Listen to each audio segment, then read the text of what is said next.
احسن طريقة تخليك تتطور طريقتين اتنين. اول حاجة ان انت، وهكررها كتير، تتأكد حقيقي ان انت متعرفش نفسك. صدقني انت متعرفش نفسك. ممكن تكون فاكر نفسك قوي وانت مش قوي صراحة، وممكن تكون فاكر نفسك ضعيف وانت مش ضعيف. فالغي تماما فكرة انا عارف انا مين. دي اول حاجة في التطور، عشان ده يخليك تستقبل اي حاجة، يخليك تعرف تتعلم، يخليك ما تروحش اول سكة ان انا عارف انا مين وانا قوي فتتصدم، او يوديك في سكة ان انا عارف ان انا مش هقدر، فتلاقي نفسك في حاجات كتيرة سبتها عشان خاطر انت فاكر انت متعرفش. في كل واحد فينا فيه نقط قوة ونقط ضعف، بس انت متعرفش برضو انت رايح لفين، ومتعرفش نقط القوة والضعف دي متعرفهاش غير من مواقف، واحيانا مواقف منها حقيقية. انت فعلا فيك الصفات دي، هل انت فعلا قوي في الحتة دي وضعيف في الحتة دي، وفي حاجات منها مش حقيقية، مجرد بس خوف داخلي، مجرد مبالغة يعني خوف داخلي لو في حالة انك حاسس انك ضعيف، او مبالغة في ان انت فاكر نفسك محصلتش لو انت فاكر نفسك قوي. دي اول حاجة في التطوير. تاني حاجة في التطوير ان انت، ومبحبش انا اروح للسكة دي قوي، الاستغفار يا جماعة. تخيلوا ليه ما بحبش اولا اروح للسكه دي؟ انا ما بحبش ابدا فكره اللي هو ايه، اذكر ربنا فيحصل لك كذا، روح اقرا قران فيحصل لك كذا. انا وطبعا القران خير والقران بركه وحاجه جميله، بس بكره نتعامل مع الدين بالطريقه دي، او هو كانه هو بس بركه، او هو بس بتبارك بيه. هيجيب لنا بركه، واحلى بركه هتحصل لو انت فعلا بقيت مسلم حقيقي او انسان حقيقي. انت نفسك هتكون بركه الكون، مش يبقى بس الذكر وهيبقى القران، لا، انت نفسك لو بقيت مسلم حقيقي انسان بجد هتبقى بركة الكون. طيب الاستغفار ازاي هيطورني؟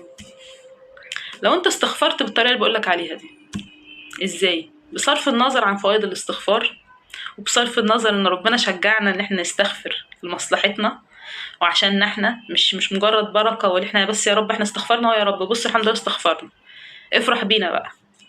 لكن هو ربنا بيدينا محفزات في الدين عامة عشان خاطر نفسنا.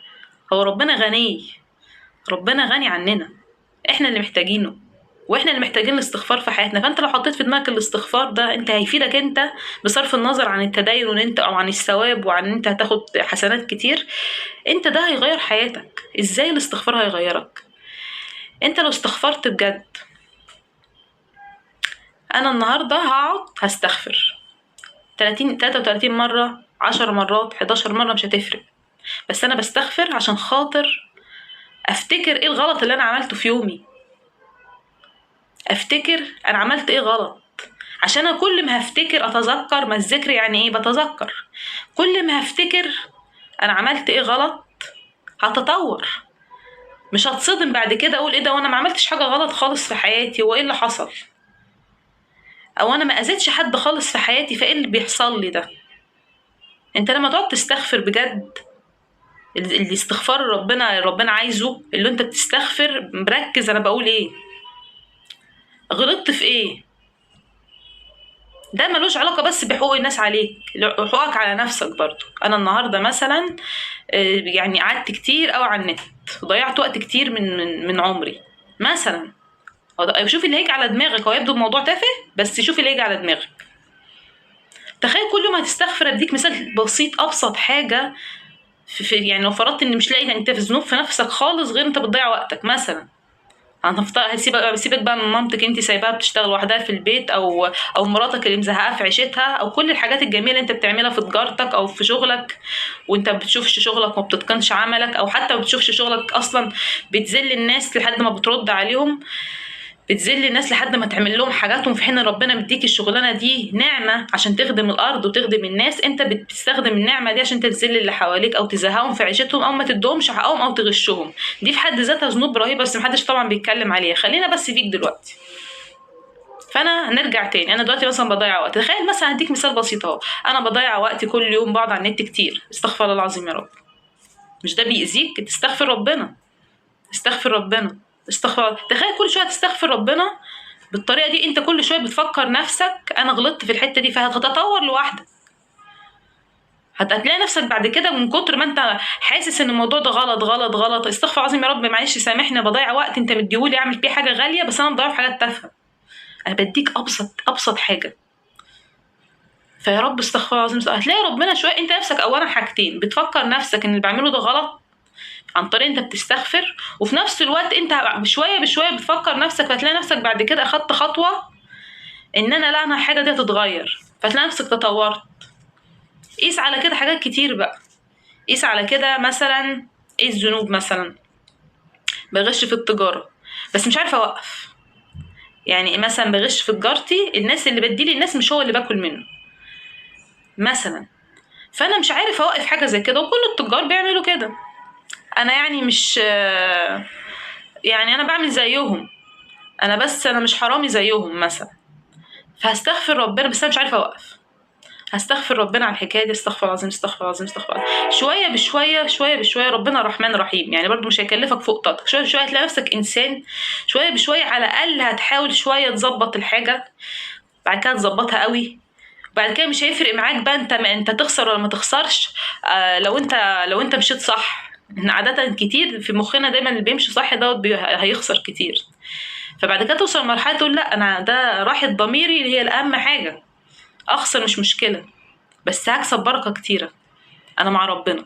هتلاقي نفسك حياتك اتغيرت، اولا بقيت شخص متدين حقيقي مش بالشكل وبس، وتحولت لنفس لوامه من غير ما تاخد بالك. دي حاجه تبع الدين بقى، اللي هو بقيت انا بأنب يعني ايه، تأنيب الحلو مش جلد الذات، اللي انا فعلا لا انا عملت غلط، لا انا سايب مامتي لوحدها في المطبخ فهساعدها. هتلاقي انت نفسك بتتغير، بتبقى شخص جميل واحسن لو انت بتستغفر ربنا صح. الاستغفار يبقى كام مره بعد الصلاه 500 مره، مش هتفرق عدد المرات قد ما هتفرق قد، يعني اتكلم بشكل علمي، جودة الاستغفار. جودة الاستغفار أهم من عدد مرات الاستغفار. احنا أهم حاجة عندنا المفعول، وده اللي ربنا عايزه. ربنا بيشجعنا بيقولك كده هيبقى في حسنات كتير، بس الفكرة العامة بيشجعك ليه؟ عشان تعمل حاجة صح، مش عشان انت مش عداد ولا بغبغان شغال انا بستغفر ربنا. دي حاجة حلوة، حاجة حلوة انت تستغفر وبتديك بركة حقيقي، بس انا بتكلم على انت بجد عايز بجد الاستغفار يغير حياتك، اعمل كده. مش هتفرق كام مرة، اهم حاجة تبقى حتى لو هتستغفر مرة واحدة، حتى لو مثلا عملت حاجة غلط بعد كده قلت استغفر الله العظيم رب مرة واحدة بس قلتها بجد، قلتها من قلبك، ده يغيرك. يعني صلتك بربنا تتحسن طول ما صلتك بنفسك كويسه، طول ما صلتك بالناس كويسه. على فكره هي على فكره خبطه واحده، احنا بنفتكر ان انت لو صلتك بربنا حلوه صلتك بنفسك هتبوظ، صلتك بالناس هتبوظ. لا، ربنا مدينا في الاسلام او مدينا في ايا كانت الاديان السماويه، مدينا ربنا حاجات عشان نعرف نعيش في الارض ونعرف نعيش مع نفسنا، بس احنا دايما بنبص للحاجات دي اللي هي حاجه بتعطل لنا حياتنا. فلما هكون مع ربنا لما هكون مع الحياه، وده مش حقيقي، وده مش حقيقي. اللي تعبان هنا تعبان هنا، اللي بيغش على فكره تعبان، بس هو متسوق للغش حاجه حلوه، انت فلوسك هتكتر ومش عارفه ايه، بس هو هيتعب لان ربنا مش هيبارك له. انت بتغش ربنا، انت بتدي الناس حاجه مؤذيه. انت كدكتور مع مش امين، اهم حاجه عندك ان انت تدينا ادويه وخلاص وتنفع شركات الادويه عشان يودوك مؤتمرات ويفسحوك. انت مش فارق معاك حاجه خالص، انت بتذل اللي قدامك كموظف، بتزهق الناس لحد ما تخلص لهم حاجات. فكرك ده كله ربنا هيكون معاك، فلوسك هتكتر حياتك ماشيه مية مية بس هتجيب البركه منين؟ ما انت ما هتبقى بعيد عن ربنا. فانت برضو وبتبذل مجهود عشان تزود الحياه الوحشه دي، انت بتبذل مجهود على فكره. فانت ابذل مجهود في الاتجاه الصح، انت كده بتبذل مجهود، ابذل مجهود في الاتجاه الصح اللي هو اتجاه الخير، اتجاه الفطره. دي مش ضد القوه، دي مش ضد الحياه، ما كانش ربنا نزلها. يعني ربنا مش هيصعب لنا امورنا يقول لنا لا ده تختار لا الدين لا الدنيا، لا تبقى صادق مش هتعرف تعيش، لا تكذب. لا، يعني ربنا بيصعبها عليك، يعني بحيث انت براحتك، انت براحتك وجرب وشوف. انت هتلاقي نفسك بتبذل مجهود فعلا في حاجات في الحرام، يعني اللي قاعد في الحرام مش مرتاح، او لو فرضنا ان هو شايف ان هو حرام، اللي بيأذي بنات او بيقعد يعلق بنات كده ده حرام. انا مش بقول بيعمل معاهم حاجه غلط، بس مجرد انت بتعلقهم او بتوعدهم بالبصه بالضحكه، دي كلها وعود. فانت مستهتر بقلوبهم، ما تعرفش البنت دي عشان الضحكه والبصه دي ممكن تكون فكرت في ايه او حلمت بايه، فانت كسرت لها الحلم بتاعها. انت كده مؤذي. شوف كل واحد بقى طبق اللي الحاجه عليك. كل واحد عنده ضميره، ايا كانت الشيوخ اللي موجوده حوالينا، في كلنا جوانا شيخ اسمه ضميرنا. دايما بكرر الحكايه دي، جوانا شيخ اسمه ضميرنا.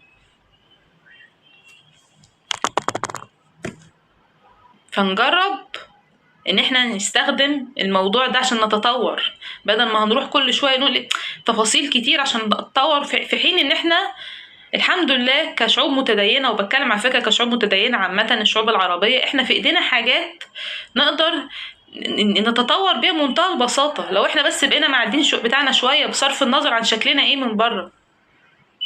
بصرف النظر عن شكلنا ايه من بره، ربنا مدينا الدين ده عشان حياتنا تبقى احسن، مش عشان نبقى ضد الحياه، عشان علاقتنا مع بعض تكون احسن، علاقتنا بنفسنا تكون احسن.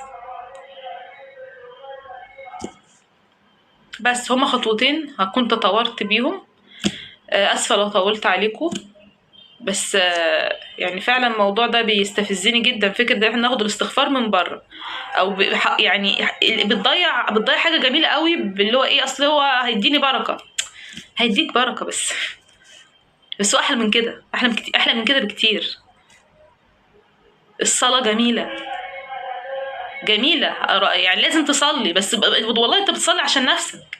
انت لو خدت الصلاه دي مثلا اللي هي هتفصلني عن الدوشه بتاعه البيت، وهبقى ارجع لنفسي وارجع لسكون، انت واخدها كده، شوف هتصلي ازاي.